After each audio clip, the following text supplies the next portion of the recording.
When everything is dead and done, my people want a piece of that pie. Yeah. When everything decays and rots, placed inside the safest spot inside the earth, y'all find the time to find its worth. Post-mortem, postpartum, post-baloney, pray they fucking post-Malone me, build a shrine. Yeah, my mausoleum tall and steep than what I used to feel the time I shed the gloves, I'm building mine. Fuck waiting till I die. You little sheep shouting about little peep. I bet you never liked a fucking song. You talking about his face tats up in your mentions way back, and how you figured that shit it wasn't wrong. You motherfucking cowards could be hours from a cold slump of tissues. What's the difference when you die and leave this earth? Yeah, I'm in my feelings, eating peelings of tobacco. Where the backhoe might as well just do my dirt. I'm not waiting. What's up, boys? So I don't have a capture card, so I can't show you this actually like on the screen, so I'm just using my phone to film.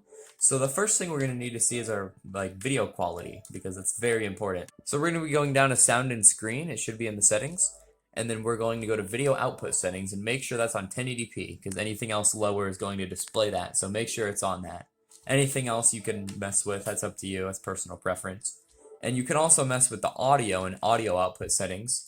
And I think that the personal best is PCM. So next you're going to want to open Minecraft, because we're going to look at the settings in here. The first thing we're going to look at in your Minecraft settings is your FPS slider, because when you have this anything lower than 60, it's going to display anything lower than 60. So I have mine at 60. If whatever device you're on, you can put it on unlimited, but on console it's only going to cap at 60. If you want your game to run smoother as well, you can also go on lower chunks, but that may make your game look a little bit worse, so do whatever you want. This is also just preference, but I like having Paper Doll off because I just don't like it on the screen. I think it makes it look a little bit, too crowded. Everything else you can mess with on your own, but I like to have smooth lighting and beautiful skies on because this is going to make your renders look a bit cleaner. I don't like having render clouds on because I just like seeing the sky more than the actual clouds. FOV can be altered by gameplay. I like having off because I think it looks cleaner, but you can always have really good footage with it on. Now, depending on what server you play, when you're trying to get clips, I'd recommend muting your chat, so whenever something pops up on the screen, it doesn't clutter it. So the last thing to keep in mind is VSync. Now, if you don't know what VSync is, it's basically just input delay, and everyone has it if you haven't already downloaded a client that disables it. But if you disable it, it's going to make your screen look a little bit choppier. Now I'll show you a clip with VSync. Well, if you pause right here, you can see that it tries to duplicate frames, and we do not want that because that looks ugly. So if you want to get the best renders, I'd recommend playing with it on. Not all consoles will be affected by this though, so I'd recommend testing it first, but most of the time it's going to be pretty choppy. The last step on the PlayStation that we're going to need is figuring out the streaming system. Now, if you're a bit confused, you cannot record in 60 FPS on PlayStation, or a PlayStation 4 at least. However, you can stream in 60 FPS. We are going to take complete advantage of this, and we're going to stream on rather Twitch or YouTube, whatever you prefer.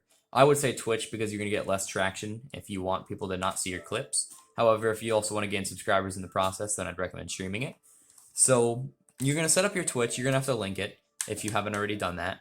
So just title it, whatever. Make sure your quality is set to 720p high, because this is going to let you record in the best frames possible, especially disabling messages on screen, because that's going to lower the quality a bit. And then all you got to do is start broadcasting, and then we're good. Okay, so if you're streaming on Twitch, you're going to want to clip it in the actual site or app, whatever you use. So you're going to go over to your favorite streamer, Rambo, and you're going to click on this little icon right here. This is clip. Okay, so once you're actually in the clip, then you can trim it, and then you want to click publish, but make sure you put a title. These will be public, so you're going to have to gather the link on their own page. And then once you actually copy that link, you're going to go to this website right here, untwitch.com.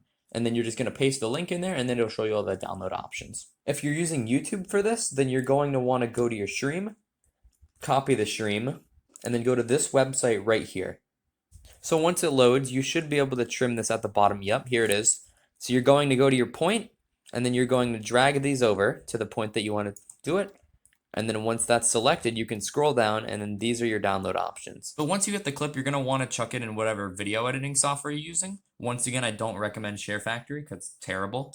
But I would recommend CapCut for slower laptops, and it's free.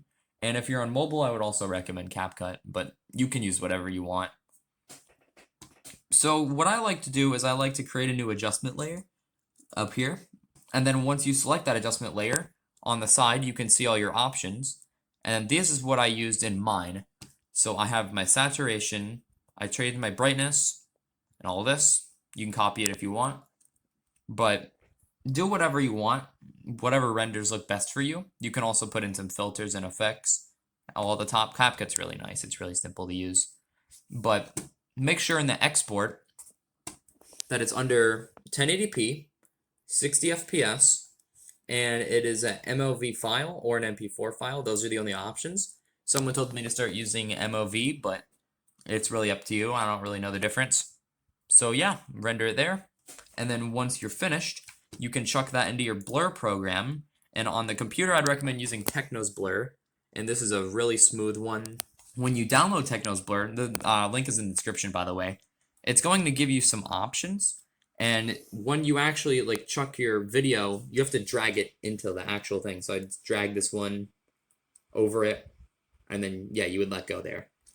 I'm not going to render that though, because my computer's really slow. It'd take like 6 hours. But you're going to want to open once you're like doing this for the first time, it's going to create a new file called blur config, and you're going to want to open that through the notepad. Now, this is all the stuff. It's kind of confusing, but you can just copy these settings in the description. If you're on mobile, I'd recommend just using CapCut because it's going to be the easiest thing, and you can also put in the motion blur while you're editing. Here's some examples of what people use in their settings.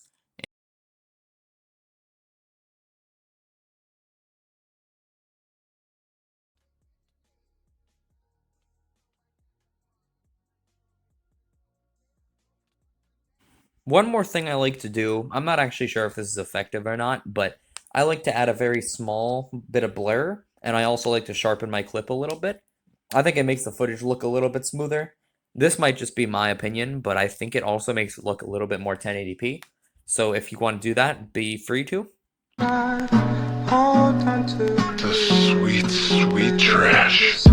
How people say in this house tonight.